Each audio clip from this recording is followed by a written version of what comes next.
Et donc là elle fait comme ça. Comme ça, genre elle tape des doigts comme ça. Genre dans ma tête en fait j'ai vrillé. C'est pas moi qu'elle a appelé comme ça en fait, comme un chien, comme si j'étais son valet. J'ai fini ma matinée, j'ai dit vous là, continuez, c'est la dernière fois que vous allez me voir dans ce magasin. C'est la dernière fois. Hello tout le monde, on se retrouve pour une nouvelle vidéo. Donc comme vous l'avez vu dans le titre, aujourd'hui ça sera une vidéo où je vais vous parler de mon expérience en tant que vendeuse. Et je vais vous raconter mes pires anecdotes de vendeuse. Donc je vous laisse avec la suite de la vidéo. C'est parti! Alors du coup, pour ceux qui ne le savent pas, j'ai été vendeuse pendant 4 ans, donc en parallèle en plus de mes études. Donc j'ai travaillé pour plein d'enseignes, que ce soit du prêt-à-porter, de la chaussure, de l'enfant, de la lingerie. Donc j'ai travaillé pour Bershka, Mango, Minelli, André, Okaidi et Tam, donc de la lingerie. Donc j'ai vraiment travaillé pour plein d'enseignes parce que voilà, je suis une personne qui est assez indépendante et j'aime bien me débrouiller toute seule. Et ça m'a bien servi parce que j'ai pu financer du coup mon permis de conduire. Donc pour ceux qui n'ont pas vu les péripéties au sujet de mon permis de conduire, allez voir cette vidéo là. Donc j'avais vraiment besoin d'argent pour financer ce permis de conduire. J'ai pu acheter ma voiture, j'ai pu m'acheter mes vêtements, enfin vraiment faire ce que je voulais, partir en vacances, etc. avec mon propre argent. Donc ça m'a plus que bien servi. Et en plus de ça, du coup je travaillais quand même dans un domaine qui me plaisait plutôt bien parce que ça restait toujours en lien avec la mode, etc. Donc comment ça s'est passé en 2016? Donc j'avais travaillé 1 an dans l'animation, mais je me suis dit que je préférais quand même travailler dans la vente. Donc pour ceux qui habitent à Marseille, j'ai parcouru la rue Saint-Ferréol avec mon beau petit CV, j'avais fait un joli petit make-up, etc. Et je me suis dit c'est parti. Donc j'ai distribué mes CV un peu à droite à gauche en ayant un sourire qui monte jusqu'aux oreilles, donc tout déterminé. Et à ma grande surprise, donc il y a une responsable d'un magasin donc à la rue Saint-Ferréol. À l'époque il y avait les Galeries Lafayette et à l'intérieur il y avait plein de boutiques, etc. Donc elle m'a appelé même pas quelques minutes après que j'ai déposé mon CV et elle m'a dit est-ce que tu serais dispo pour un entretien demain, etc. Donc franchement j'étais super contente. J'ai fait l'entretien et elle m'a prise et j'étais trop contente parce que ça allait être ma première expérience en tant que vendeuse. Donc ça s'est plus ou moins bien passé. C'est vrai que avec le recul, je regrette d'avoir été un peu réservée, timide, etc. et pas vraiment moi-même. Donc voilà, finalement cette première expérience a été plus ou moins sympa parce que j'ai un peu grandi, etc. et je me suis dit que la meilleure façon en fait d'apprécier son travail, c'est vraiment d'être soi-même et de pas être réservée. J'avais un peu peur, je me disais peut-être que si je fais ça, on va mal le prendre, peut-être que je fais ça, etc. Donc voilà, cette expérience a été plus ou moins bien. Ensuite, l'année suivante, parce que pour l'instant je travaillais que les étés en fait, j'ai postulé pour une autre enseigne de prêt-à-porter. Mais là du coup c'était Mango, où il y avait un peu plus de conseils. Enfin vraiment j'étais trop contente de travailler pour cette enseigne là. On n'est plus vendeuse, on est conseillère de vente. Donc c'est complètement différent. Là on me demandait plus simplement est-ce que vous avez la taille 36, est-ce que vous avez la taille 38. Non, on me demandait voilà j'ai un mariage, je sais pas comment est-ce que je vais m'habiller, etc. Et ça me plaisait trop. Sauf que au sein de cette enseigne, il y avait l'ajout d'une petite chose, il y avait la vente à la commission. Donc on avait un salaire qui était fixe, mais on pouvait avoir une commission en plus en fonction des ventes qu'on réalisait par jour. Donc c'est ça la vente à la commission. Et il y avait aussi une com pour le magasin en général. Donc si le magasin fait un bon chiffre dans le mois, admettons, il y a une commission qui est donnée. Donc une sorte de petite prime en fait qui nous est attribuée. Et c'est là en fait que j'ai vu que c'était complètement différent de... Personnellement ça me mettait pas forcément de pression dans le sens où je me disais pas je vais pas atteindre mon objectif, etc. parce que j'aimais ce que je faisais. Donc j'étais vraiment à fond et comme c'était pas mon métier en fait en CDI, comment vous dire que pendant 2-3 mois j'étais à fond. Et c'est vrai que je comprends que les personnes qui font ça peut-être pendant 1 an, 2 ans, 3 ans, 4 ans, 5 ans, 6 ans, ça peut au bout d'un moment être un peu pesant. Mais moi j'étais super punchy, j'étais super contente, on me donnait des objectifs, j'étais trop contente de les réaliser, etc. Sauf que ça plaisait pas à tout le monde et il y avait un peu ce truc de compétition entre les vendeurs, pas tous. Heureusement d'ailleurs, mais voilà, je me souviens qu'il y avait une vendeuse en particulier. Je pense qu'aujourd'hui il y a de l'eau qui est passée sous les ponts, mais auparavant, voilà, quand je suis arrivée, qu'elle voyait que je vendais plutôt bien, et ben elle avait plutôt mal pris. Je me souviens que des fois j'étais en train de vendre et conseiller des clients, elle me regardait dans le coin, donc je me sentais super mal à l'aise. Avec le temps, j'ai appris que avant que mes collègues me connaissent, etc., savent que je suis une personne sympa, rigolote et que je veux pas venir pour grappiller les ventes, etc. Elle était partie voir les autres vendeurs en disant oui, on t'a elle est super agressive, elle vole mes clients, c'est comme ça qu'elle a réussi à faire beaucoup de chiffres, etc. Finalement, comme God is good, et je me dis qu'en étant moi-même, trop tard tout se sait en fait. Donc franchement, j'ai été moi-même et finalement les gens qui ont travaillé avec moi ont su que j'étais pas comme ça. Même quelquefois quand j'atteignais mon objectif, je savais que je l'avais atteint, j'allais pas me battre pour essayer d'avoir plus et encore plus, etc. Au talkie-walkie, je disais bah voilà, écoutez, c'est pas ma vente, c'est celle de trucs, etc. Justement pour faire une ambiance de travail qui soit assez sympa. Donc c'est le côté en fait vente à la commission qui m'avait un peu dérangée. Je trouve que ça avait gâché un tout petit peu, hein, vraiment, même pas les 10% de mon expérience en tant que vendeuse dans ce magasin. Parce que sinon j'avais des collègues de folie, je me suis régalée. J'ai trop rigolé, on était fatigués, on était sous pression parce qu'il y avait les soldes, etc. Mais c'était vraiment une bonne expérience dans l'ensemble.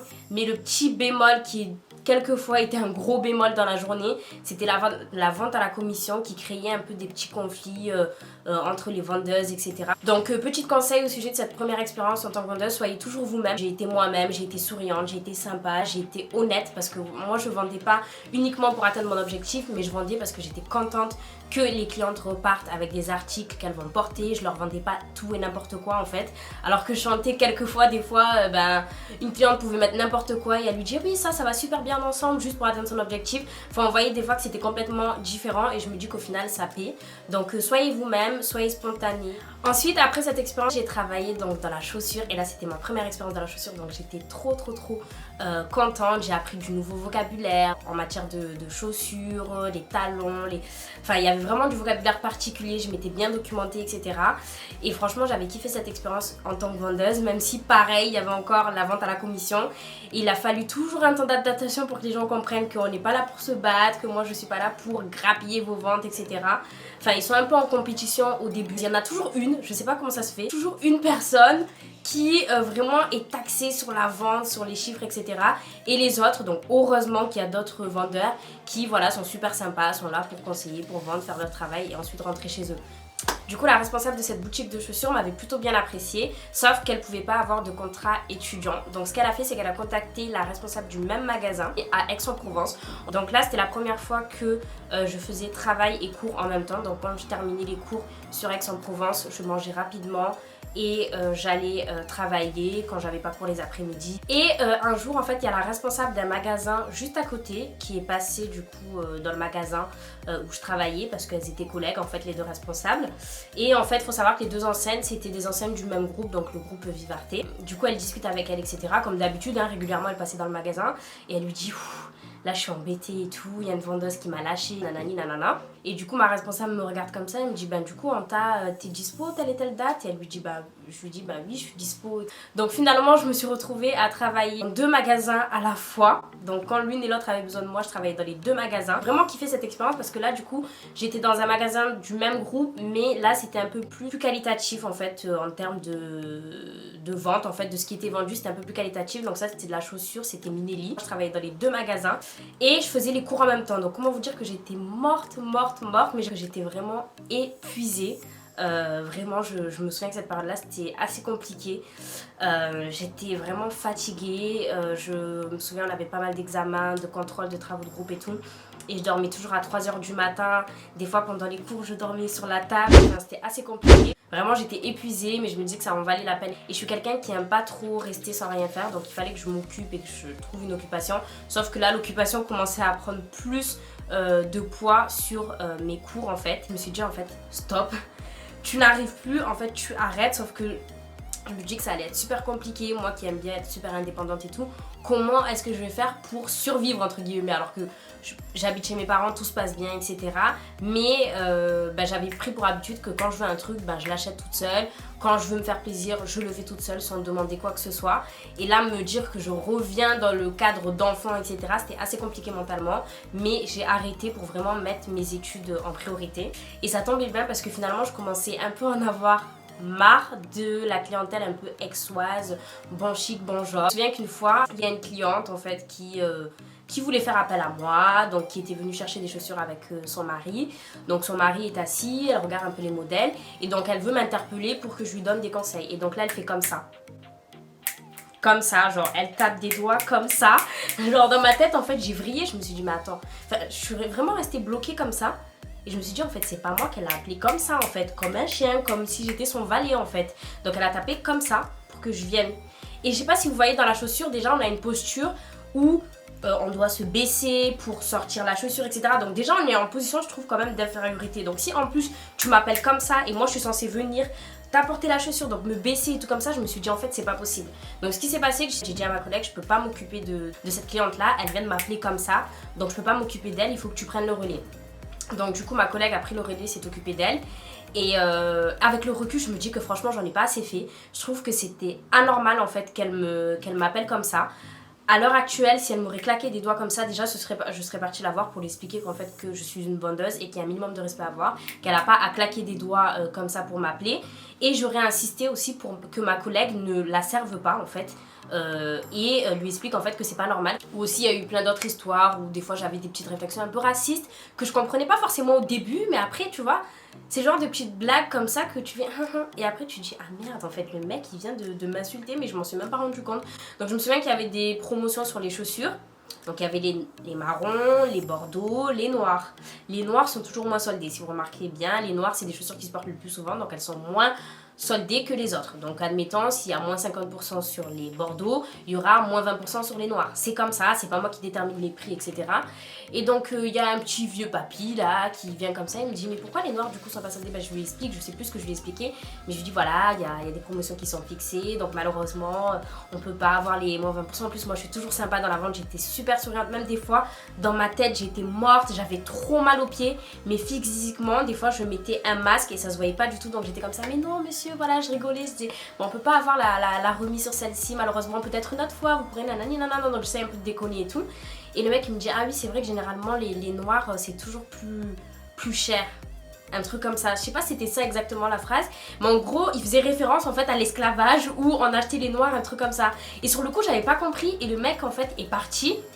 Et en fait c'est là où je me suis dit en fait c'est bon, arrête la vente, là ça commence à mal se passer. Je trouve que la clientèle à Aix-en-Provence était complètement différente. J'avais l'impression que les vendeuses c'était vraiment des sous-fifres, que on leur devait quelque chose. Il y a une manière de parler, il y a une manière de faire qui des fois la clientèle aixoise je supportais, j'avais vraiment du mal en fait. Pas tous, hein, il y avait vraiment des clients qui étaient adorables, mais pour la plupart je trouvais que c'était complètement différent. À quelques minutes, hein. Marseille, Aix-en-Provence c'est à 30-35 minutes en voiture, mais juste quelques kilomètres de différence, ça faisait une mentalité complètement différente. Même si à Marseille aussi des fois les clients sont pas toujours très tendres, mais là en fait c'était vraiment comme ça, les clients, j'avais l'impression d'être leur chien toute la journée et ça me pesait vraiment, en plus de la fatigue et tout. J'ai dit bon allez, au revoir tout le monde, j'arrête, je vais me concentrer sur mes études. Donc deuxième conseil que je pourrais vous donner, vraiment dans la vente, ne vous laissez pas faire. Y a des histoires comme avec la dame ou comme avec le monsieur où je trouve qu'il faut vraiment avoir du répondant. C'est pas parce qu'on est vendeuse en fait qu'on peut nous parler d'une certaine manière. Quelquefois j'avais envie de leur dire en fait vous croyez que quoi, j'en ai dans la tête, je suis pas une idiote, enfin il y a une manière de parler, il y a une manière de faire, mais moi j'étais trop gentille, trop sympa, trop des fois ils me prenaient pour une idiote alors que pas du tout en fait. Donc j'ai vraiment fait un break, là je me suis concentrée sur mes études, j'ai repris mes plannings, j'ai repris ma petite routine, j'ai dormi et dormi. Ça m'a vraiment fait du bien. Et je me dis juste que j'arrive plus à gérer les cours et ça c'est pas possible. Donc j'ai arrêté, je me suis dit on reprendra l'été prochain. Donc tout s'est bien passé, j'ai bossé, j'ai fini mon année. Et l'été suivant du coup j'ai même pas postulé. L'été suivant j'ai même pas postulé, j'ai ma responsable qui travaille dans la chaussure. Avec qui on discutait souvent, donc celle qui travaillait sur Marseille, je sais pas si vous vous souvenez d'elle, donc qui m'a fait travailler du coup à Aix-en-Provence dans 2 magasins limite différents. Donc avec elle on discutait régulièrement par message, etc. On prenait des nouvelles et tout. Je lui dis bah écoute j'ai arrêté parce que je peux plus, nanana. Et donc elle m'envoie un message un jour en me disant que maintenant elle est responsable dans une boutique de lingerie. Donc elle travaille plus dans la chaussure. Et elle me dit franchement Anta, j'ai pensé directement à toi, j'aimerais trop que tu travailles avec moi et tout cet été. Comme elle savait que je travaillais plus avec les cours, maintenant c'était mort. Donc j'ai travaillé dans un magasin super beau, donc c'était Etam, une boutique de lingerie. J'étais trop contente, là pareil j'ai appris de nouveaux vocabulaires, je m'y connaissais plus en termes de bonnet, en termes de forme. Et je trouvais ça super intéressant. Et c'est pour ça que maintenant aujourd'hui j'aime trop la lingerie. Et ça a été vraiment une des meilleures expérience. Et là du coup on avait des objectifs mais ils n'étaient pas individuels et je vous assure que ça change tout. On avait des objectifs à la journée et on travaillait toutes ensemble pour atteindre cet objectif. Si on l'atteignait pas, ben c'est pas grave, mais on faisait toujours de notre maximum. À la fin de mon expérience en tant que vendeuse dans la lingerie, et malheureusement ma responsable pouvait pas me garder en tant que job étudiante, donc j'ai dû rompre mon contrat. Et là j'ai repris les cours et tout, mais moi je vous ai dit j'avais trop pris l'habitude en fait de travailler en plus des cours. Donc j'ai repris un autre job. J'ai travaillé pour une marque en fait de vêtements pour enfants. J'ai travaillé en 25 heures. Donc au début de l'année ça se passait plutôt bien. Sauf que plus on avançait, donc septembre, octobre, novembre, décembre, plus j'avais de devoirs. C'était vraiment la pire année. Je crois que mon M1 c'était vraiment la pire année. Plus on avait de devoirs, des projets de groupe, des devoirs individuels. Enfin vraiment j'en pouvais plus. Et je me souviens qu'un jour il y avait la caisse où on devait sortir les pièces, etc. Il y avait une genre de réserve qu'on fait et tout. Et un jour, la caisse, j'étais tellement fatiguée pour vous dire à quel point, la caisse en elle-même est tombée, mais genre elle est tombée à la renverse. Toutes les pièces par terre, 1 centime, 5 centimes, 10 centimes, 20 centimes. Et franchement, vous savez ce que j'ai fait? Je me suis assise par terre et j'ai pleuré. Parce que j'étais fatiguée. Et du coup, je me souviens qu'à cette époque-là, j'ai appelé mon mec en lui disant j'en peux plus, je suis fatiguée. Et donc il est resté en ligne avec moi tout le long. Et on a ramassé les pièces une à une. Et là je me suis dit tu peux plus, arrête. Parce que j'aimais bien la vente, le contact avec les clients, etc. Mais j'étais fatiguée en fait, Et ça j'arrivais pas à le mettre en fait dans mon petit crâne, que gérer les cours et ça c'est pas toujours évident. Donc surtout en 25-30 heures tu peux pas en fait. Enfin c'est avec des cours tu fais 35 heures à peu près en moyenne, plus 35 heures ça fait 70 heures. Et c'est pas pour ton compte, c'est pour le compte de autrui. Donc non, en fait, c'est pas possible. Donc je suis partie la voir en lui expliquant que voilà, ça commence à faire beaucoup. Et là, elle me dit, bah écoute, voilà, c'est dommage pour nous. Mais il y a le même magasin dans un centre commercial qui est pas très loin de chez toi en plus. Elle dit, bah ils ont besoin d'un contrat étudiant, donc c'est uniquement 10 heures. Donc je travaille en 10 heures, tout se passe bien. Donc je travaille le dimanche et un autre jour dans la semaine, l'après-midi que j'ai de libre. Les 10 heures, ça me convient parfaitement. C'est le bon nombre d'heures, c'est le bon quota pour gérer les cours et ça. Sauf que progressivement, du coup, ils commencent à me dire Anta, est-ce que tu peux venir mercredi? Est-ce que tu veux venir mardi? Donc je leur avais envoyé mon planning pour qu'ils regardent une après-midi de libre à chaque fois. Et donc ils se permettaient de regarder toutes les après-midi que j'ai de libre pour m'appeler et me dire j'ai vu Anta que tu n'avais pas cours le lundi après-midi, ce lundi-là, est-ce que tu peux venir? Pour ceux qui sont à la fac, vous savez qu'une après-midi de libre, en fait, c'est pas réellement une après-midi de libre parce qu'on doit bosser. Il y avait grave des travaux de groupe et tout le monde se voyait à ces moments-là, donc je pouvais pas dire non, désolé les gars, je peux pas venir, je peux pas faire ma partie parce que je dois aller bosser. Donc au début, je les arrangeais un peu, donc des fois, je me retrouvais à faire 25 heures, 30 heures, alors que je suis en contrat 10 heures. Et donc je leur dis, on va revenir progressivement à mon contrat de 10 heures si ça vous dérange pas. Donc un jour, il m'appelle, il regarde sur mon planning, il me dit oui, dimanche, Anta, t'étais écrit le matin, est-ce que tu peux finalement faire toute la journée? Et je lui dis honnêtement c'est pas possible, voilà, parce que je dois bosser avec mon groupe. Donc il me dit ok. Le dimanche même on va dans le magasin, je bosse et tout, je fais mon travail. Et il commence à me sourire en coin et tout, et il me dit tu vas bosser avec ton groupe aujourd'hui? J'ai dit oui, je vais bosser avec mon groupe. Et après il me dit ah ouais, un dimanche? Je me dis, mais attends, il me prend pour qui? Oui, un dimanche, je vais bosser avec mon groupe. En fait, si tu connais pas aujourd'hui, on peut bosser à distance avec les groupes. Donc, il y a Google Drive, il y a les mails, il y a les groupes Messenger, il y a les chats. Enfin, on peut bosser ensemble sur un projet à distance. Et donc, il me dit ça en me disant, en gros, tu me prends pour une mytho un dimanche après-midi, d'où tu vas bosser avec tes groupes. J'ai dit, lui, il a arrêté l'école au CP ou... Enfin, qu'est-ce qu'il me raconte en fait? Oui, je vais bosser avec mon groupe un dimanche. Donc, je continue à faire ma matinée de vente et tout. Et là, il me dit, c'est quoi ton sujet de travaux de groupe? Donc je lui réponds, je me souviens plus que c'était mon sujet de travaux de groupe, mais en gros, il voulait savoir si je mentais. Donc si j'étais spontanée quand je lui disais mon sujet, ou si je commençais à bégayer, à plus savoir ce que je disais. Donc je lui réponds, mon sujet c'était ça, nanana. Il me dit, ah ouais, ok. Là, ça commence à me saouler en fait, je commence vraiment à être énervée et tout. Je me dis, mais attends, il commence à me saouler. Je peux pas venir bosser parce que je dois bosser en fait. Vous allez pas commencer à me fatiguer. Donc il va voir sa collègue et tout à côté. Et je les entends en fait chuchoter. Et il dit en fait, et il pensait que j'ai pas entendu, il a dit non mais tu sais, ils rigolent les deux. Le dimanche après-midi c'est précieux. Bah. Genre en gros c'est une mytho, elle va pas bosser le dimanche après-midi. Dans ma tête, j'ai fini ma matinée, j'ai dit vous là. Continuez, c'est la dernière fois que vous allez me voir dans ce magasin. C'est la dernière fois. J'avais besoin d'argent, mais il faut pas au bout d'un moment me manquer de respect. J'habite chez mes parents, tout va pour le mieux. Si je travaille, c'est un bonus, c'est pas pour vivre. C'est vraiment pour me faire plaisir, sortir avec mes amis, partir en vacances. Donc je suis rentrée chez moi, j'ai écrit ma lettre de démission. J'ai dit tac tac tac tac tac, j'arrête de bosser dans ce magasin et tout là. Je fais mes 10 heures en tant que vendeuse parce que je suis en vendeuse 10 heures. Mais quand je fais pas 25 ou 30 heures, ça les dérange en fait. Sauf que sur mon contrat, c'est écrit 10 heures, donc ça va 2 minutes. Donc j'ai respecté dans ma lettre de démission, j'avais un petit préavis que j'ai respecté. J'ai dit voilà, en cette date, je pars. Elle me dit est-ce que tu peux pas prolonger encore quelques semaines en plus? Je lui ai dit non. En fait, vraiment pour que les autres vendeurs voient à quel point j'étais utile dans le magasin. Maintenant, vous allez vous débrouiller tous les deux à ricaner comme ça. Et ils ont pris quelqu'un d'autre. Et quelques temps après, je suis passée devant le magasin et elle me fait coucou. Enfin, la vendeuse qui ricanait avec l'autre. Et je lui dis coucou. Et elle rentre, elle me dit ah ouais, tu sais, on a fait un recrutement, mais il était pas tip top, etc.